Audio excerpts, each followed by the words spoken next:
आज हम लोग इस वीडियो में प्रमुख विटामिन, उनके स्रोत, उनके कार्य एवं उनकी न्यूनता यानी उनकी कमी से होने वाले विभिन्न रोगों के बारे में अध्ययन करेंगे। यह एक ऐसा अध्ययन का बिंदु है जो हमारे हर प्रकार के एग्ज़ाम में अवश्य ही पूछा जाता है। तो इस तालिका को आप विशेष रूप से याद रखें, क्योंकि यह तालिका न केवल आपके वर्तमान के किसी एग्ज़ाम बल्कि भविष्य में होने वाले किसी भी तरह के कॉम्पिटिटिव एग्ज़ाम में एक ना एक सवाल इससे ज़रूर पूछा जाता है। तो अपन शुरू करते हैं। सबसे पहला विटामिन ए, इसका रासायनिक नाम, जो रासायनिक यौगिक है उसका नाम रेटिनॉल है। विटामिन ए रासायनिक नाम रेटिनॉल कहलाया गया। यह प्रमुख रूप से इसके स्रोत हरी सब्जियां, गाजर, टमाटर, दूध इत्यादि हैं। मांसाहारी व्यक्ति इसे यकृत अर्थात जो मछली है, जो मीट खाते हैं, उनके मीट से यकृत का जो मांस होता है अगर उसको खाएं, अथवा अंडों का जो पित्तक होता है, पीला पदार्थ, उसको खाएं तो विटामिन ए की प्राप्ति की जा सकती है। इसका मुख्य कार्य दृष्टिवर्णक का निर्माण है, यानी हमारे आँख में पाए जाने वाले जो मुख्य वर्णक होते हैं उनका निर्माण विटामिन ए के द्वारा किया जाता है। इसकी न्यूनता के कारण रतौंधी नामक रोग हो जाता है, जिसके कारण हमें रात्रि में दिखाई नहीं देता। इसे निशानदता भी कहते हैं। और जीरोप्थेल्मिया रोग भी विटामिन ए की कमी के कारण होता है। इसमें आँखें की झिल्लियाँ सूख जाती है, अश्रु ग्रंथियाँ भी सूख जाती है।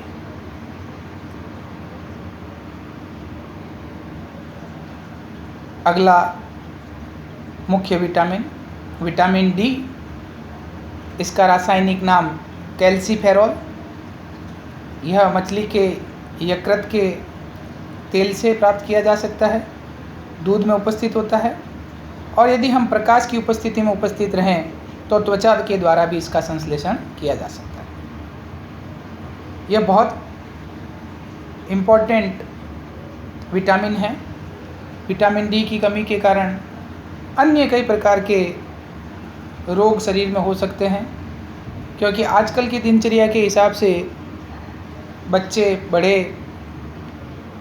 धूप में बहुत कम रहते हैं, जिसके कारण उनके अंदर विटामिन डी की कमी हो जाती है। विटामिन डी एकमात्र ऐसा विटामिन है जिसको सूर्य की रोशनी आवश्यक है संश्लेषण के लिए। विटामिन डी के द्वारा कैल्शियम आयन का अवशोषण किया जाता है, और जिसके द्वारा अस्थि का निर्माण होता है।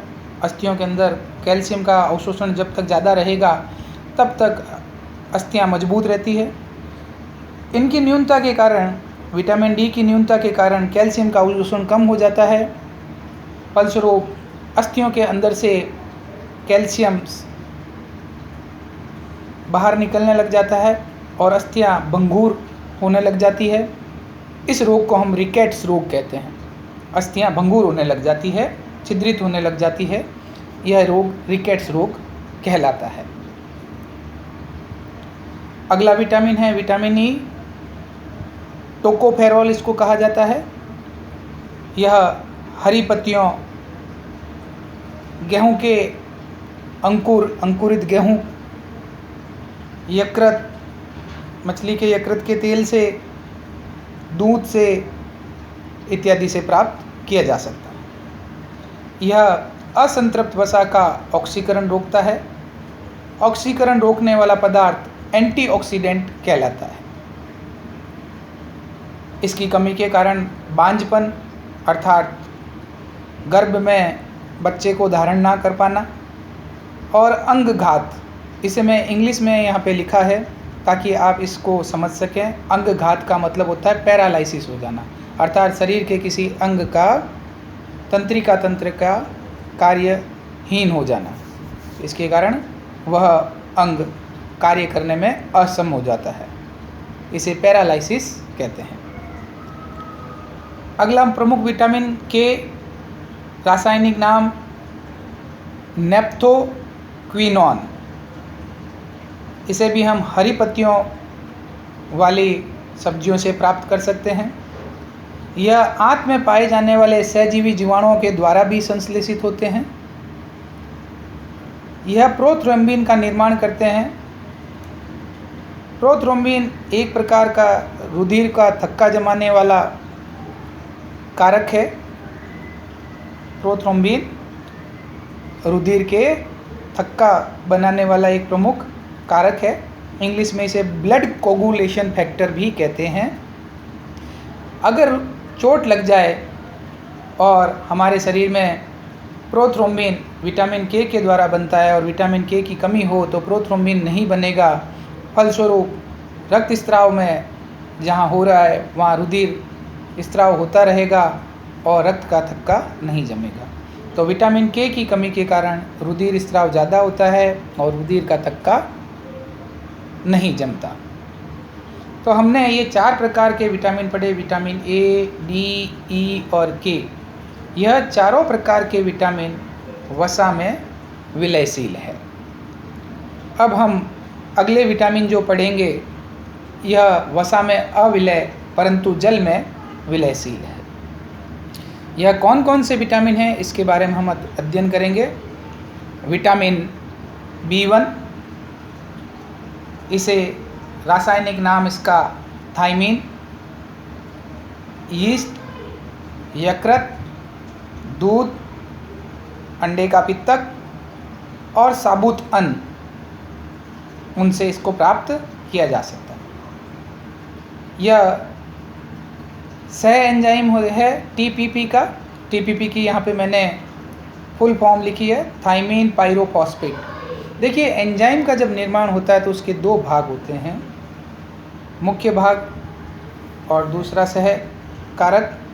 तो यह सहकारक वो भाग होता है जो कि नॉन प्रोटीन वाला हिस्सा नहीं होता है, लेकिन यह कार्य करने के लिए, एंजाइम के कार्य करने के लिए आवश्यक होता है। तो विटामिन B1 के कारण थायमीन पायरोफॉस्फेट का निर्माण होता है।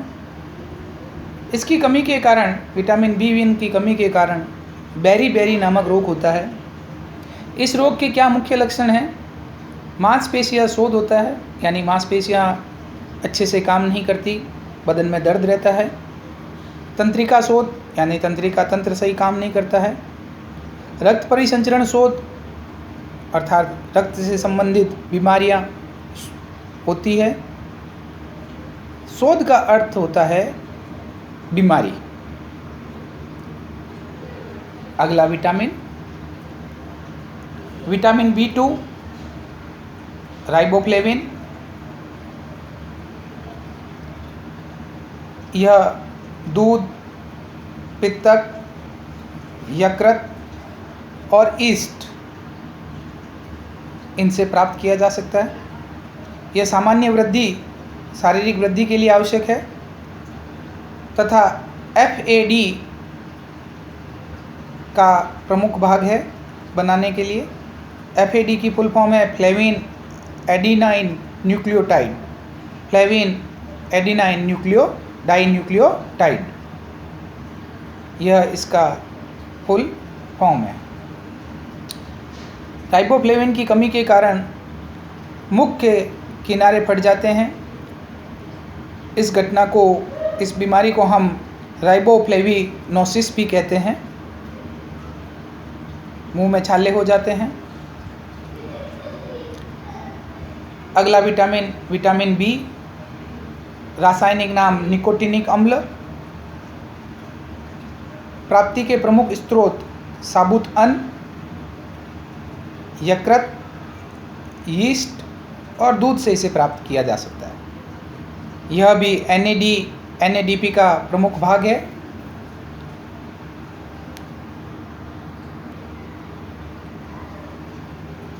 इसकी कमी के कारण पेलेग्रा रोग होता है।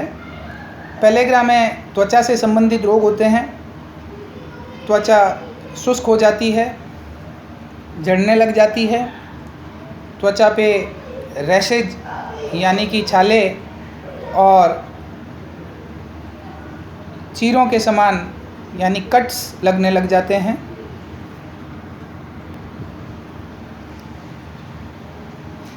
विटामिन B3 पेंटोथेनिक अम्ल, यह लगभग सभी खाद्य पदार्थों में पाया जाता है। यीस्ट से इसकी प्राप्ति की जा सकती है। यह कोएंजाइम A का प्रमुख भाग होता है। इसके कारण, इसकी न्यूनता के कारण जो रोग होता है उसे बर्निंग फिट सिंड्रोम कहते हैं। इस रोग में क्या होता है कि पैरों में जलन और सूजन महसूस होती है। पैरों में नमनेस अर्थात पैर भारी भारी लगते हैं, पैरों की त्वचा मोटी हो जाती है, ऐसा हमें महसूस होता है। इसे बर्निंग फिट सिंड्रोम कहते हैं। अगला विटामिन B6 पायरोडॉक्सिन, यह दूध से, सब्जियों से, यकृत, साबुत अन्न से प्राप्त किया जा सकता है। यह वसा अम्ल अमीनो अम्ल के उपापचयन में आवश्यक है, यानी पाचन क्रिया के अंदर इस विटामिन की मुख्य भूमिका होती है। इसके द्वारा, इसकी न्यूनता के द्वारा जो रोग होता है उसका नाम डर्मेटाइटिस है। यह एक प्रकार का चर्म रोग है। चर्म से संबंधित रोग इसके कारण होते हैं। चर्म से संबंधित विभिन्न लक्षण इसमें उपस्थित हो सकते हैं, जैसे त्वचा पे कट्स, चीरे लगना, त्वचा का सूखा होना, त्वचा का झड़ना इत्यादि। विटामिन B12 साइनोकोबालामीन, रासायनिक नाम विटामिन B12 का साइनोकोबालामीन। प्राप्ति के स्रोत दूध, यकृत, आंत्र के जीवाणु, सहजीवी जीवाणु जो आंत में पाए जाते हैं, यह सभी जीवाणु विटामिन B12 यानी साइनोकोबालामीन के निर्माण में सहायक होते हैं। इसका प्रमुख कार्य RBC परिपक्वन है, बहुत महत्वपूर्ण है। RBC लाल रक्त कोशिकाएं होती है। ये वही कोशिकाएं हैं जो कि हीमोग्लोबिन रखती है, और हीमोग्लोबिन ऑक्सीजन के परिवहन के लिए मुख्य घटक होता है। अतः RBC का अच्छे से परिपक्वन होना आवश्यक है। इसके कारण होने वाला जो रोग है वह पर्नीशियस एनीमिया। देखिए, एनीमिया एक ऐसा शब्द है जिसका मतलब होता है रक्त में RBC की कमी होना, लाल रक्ताणुओं की कमी होना। तो ये पर्नीशियस एनीमिया में क्या होता है कि हमें शारीरिक कमजोरी महसूस होती है, बेहोशी बार बार आती है। यही पर्नीशियस एनीमिया के मुख्य लक्षण हैं। विटामिन H बायोटिन, प्राप्ति के मुख्य स्रोत दूध, यकृत, पित्तक और ईस्ट। मुख्य कार्य इनका वसीय अम्लों का उपापचय करना। देखिए, आजकल के हमारे भोजन के अंदर वसा की मात्रा यानी तेल और घी की मात्रा बहुत ज़्यादा होती है। हमने जैसा कि देखा कि कई सारे ऐसे विटामिन हैं जो कि वसा के उपापचय के लिए मुख्य रूप से होना उनका आवश्यक है। अगर ये विटामिन हमारे शरीर में नहीं होंगे तो वसा अम्ल का उपापचय सही तरीके से नहीं होगा और विभिन्न अंग उसके कारण प्रभावित होंगे। मुख्यतः रक्त में वसा की मात्रा अगर बढ़ जाए, लीवर में वसा की मात्रा बढ़ जाए तो यह बहुत ही प्राणघातक चीज़ें होती है। तो इसलिए संतुलित आहार और विटामिन्स को लेना बहुत आवश्यक है। विटामिन एच दूध, यकृत, पित्तक और यीस्ट से प्राप्त किया जा सकता है। वसीय अम्ल का उपापचय करता है। इसकी कमी से होने वाले स्पेक्टेकल नेत्र, ये आँखों का सूख जाना, सूजन आ जाना नेत्रों में, कम दिखना। दूसरा लक्षण बालों का गिरना, यह सब विटामिन एच, बायोटीन की कमी के कारण होते हैं। अगला विटामिन B2, फॉलिक अम्ल, रासायनिक नाम, यह यकृत, हरी पत्तियों और यीस्ट के द्वारा प्राप्त किया जा सकता है। इनका भी निर्माण रक्ताणुओं का निर्माण में, रक्ताणु RBC, WBC, प्लेटलेट्स इत्यादि के निर्माण में विटामिन B2 आवश्यक है। इसकी न्यूनता के कारण मैक्रोसाइटिक एनीमिया, देखिए एनीमिया वापस आया है शब्द, जिसका मतलब होता है रक्त में रक्ताणुओं की संख्या का कम होना, मुख्य रूप से RBC। तो RBC एनीमिया, मैक्रोसाइटिक एनीमिया में क्या होता है, हीमोग्लोबिन कम होता है RBC में। RBC का निर्माण होगा लेकिन उसमें हीमोग्लोबिन की जितनी आवश्यक मात्रा होनी चाहिए वह नहीं होगी, यही मैक्रोसाइटिक एनीमिया है। विटामिन C, एस्कॉर्बिक अम्ल, यह नींबू वंश के फल जैसे टमाटर, आंवला, संतरा, मौसमी इत्यादि में पाए जाते हैं। यह कोलेजन फाइबर संश्लेषण में और एंटीऑक्सीडेंट और हमारी शरीर की प्रतिरक्षा निर्माण में मुख्य भूमिका निभाते हैं। इसकी न्यूनता से होने वाले रोग को स्कर्वी रोग कहते हैं। स्कर्वी रोग में मसूड़े सूज जाते हैं, कट जाते हैं, जिसके कारण मसूड़ों से खून आने लग जाता है। जैसा कि आज हमने इस तालिका में देखा कि विभिन्न प्रकार के जो विटामिन हैं, इन सब विटामिनों की कमी के कारण काफ़ी घातक रोग हो जाते हैं, लेकिन इन रोगों को आसानी से हटाया जा सकता है या होने नहीं दिया जा सकता है।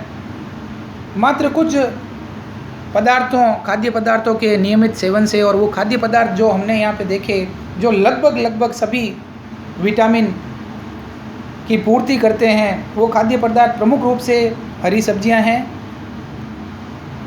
दूध है, अंडा और मांसाहारी व्यक्तियों के लिए